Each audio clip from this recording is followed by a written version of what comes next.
name, your title, and how long you work. My name is Edwin Colazzo, and I am the partner and CEO of Cityville Brewing Company, and then I started it, so I was a co-founder. Okay. So we started working on it in 2014, and then we opened in 2017. Got you.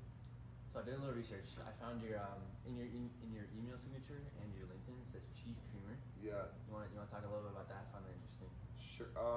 Basically, this whole thing has just been, I don't know if it's a dream come true or a nightmare come true. But basically, I'm always thinking up the next thing. Right. And so I think my job is to create messes, and then I've got good people around me that clean it up and make sure we get to do the right things. So whether it's beer, tap room, or outside events, and so I'm always trying to figure out how we can push the envelope. Right. And then, like I said, I create messes, and I got good people to help kind of get it in order. So. Got you. So that's kind of how I think about it. No, I like that. Why and how did you get into the restaurant business / breweries?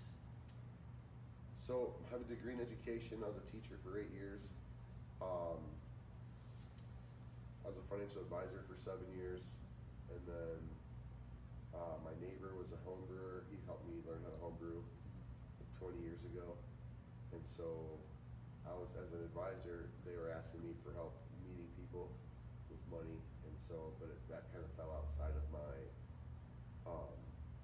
it was against the law for me to introduce people to a brewery investment that wasn't publicly traded. And so I was just kind of watching what they were doing, and then my partner's partner decided to walk away, and so I was like, dude, I can raise money, can I be your partner? And so I took over and started raising money, and then just kind of took a look at the business plan.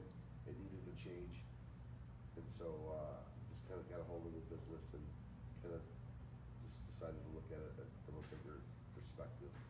So the original plan was like a 2-barrel system. We have a 10-barrel system. Okay. The original plan had no food.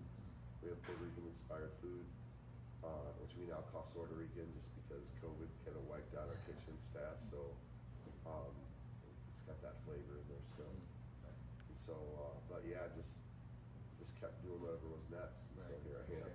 So you talked about past plans. Do you have any future plans? For Cityville? Yeah. The hope would be to add spirits to the list. So we're in the process of getting our distiller's permit. I'd like to, we just talked about Muskegon, I'd like to actually start making beer in Muskegon, and then have just a small tap room in Grand Rapids. So yeah, this is your only location, correct? Correct. Yeah. So I feel like there's a good opportunity out there. So I own property out there. It'd be nice to settle out there. What are your best performing dishes and beers that you have regularly? So our flagship beers would be Prague Underground, which is a Czech Pilsner. Fifth Street Hooligans, which is a hazy IPA. Trying to think. Alemania, which is a Mexican lager. And then we have this Baby Series, which is a session IPA that we just kind of mix up the hops on. And then food-wise, it would be our tacos, which is not Puerto Rican, but we sell a lot of tacos. And then Bori balls, which are just like a rice croquette. And so that was one of those things that we had prior to the business opening. So my wife was just trying to learn how to make my family's food, and when it didn't turn out, it turned into these croquettes. So I was like, that's never going to be on our menu. And everyone that had them was like, you gotta have that on the menu. And so I was like, hell no. But now it's like the most pictured thing, talked about thing on Google review, our Bori balls. Really interesting. Yeah. So it's such a simple thing, but it's fried rice. Got you. What does a typical like Saturday night look like around here? Saturday night? Yeah. Depends on the time of year. So as it gets warmer, they tend to be pretty busy. For sure. On Friday nights, cities pop up like Friday Night Lives and having live shows in the park. Cool. Okay. So which is kind of an opportunity to create a community. And so they're free events. We just go out and find grants to help support the event. Got you. But like I said, since COVID, our kitchen is not what it was, so we don't offer as many entrees as we did in the past. So they're not as busy as they used to be, but it tends to be a pretty busy place from 6 until 8. So yeah, Gotcha. we used to be on long waits like for all night. We'd have to Yeah. cut off the weight. Oh, really? You have to cut away. Mhm. Wow. Interesting. All right, last question. What is unique about Cityville, and why should people come here compared to other breweries in Grand Rapids? Say that one more time. What is unique about Cityville, Yeah. and why should people come here compared to other breweries in Grand Rapids?